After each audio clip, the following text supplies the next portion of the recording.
Hi guys, welcome back to my channel, Edmund Mindaros, and for today's quick tutorial, and I'm going to show you guys on how to enable the sidebar in the Microsoft Edge web browser. And without further ado, and let's go ahead. So all you have to do is to open up on the Edge browser, and then dito lang sa top right corner, and then click mo lang tong three dot icon.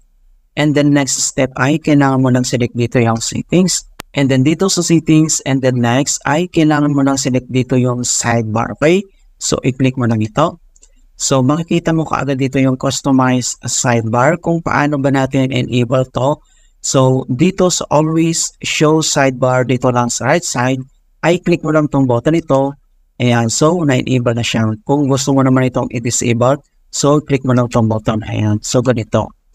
Alright? So, dito naman sa other option settings ay makikita mo dito yung personalize my tab size and customize a sidebar. Okay, so ganoon lang po kasimple kung paano natin enable ang sidebar in the Microsoft Edge web browser. Okay, so please don't forget to like this video, subscribe to my channel for more quality content. Thank you guys and see you in my next tutorial.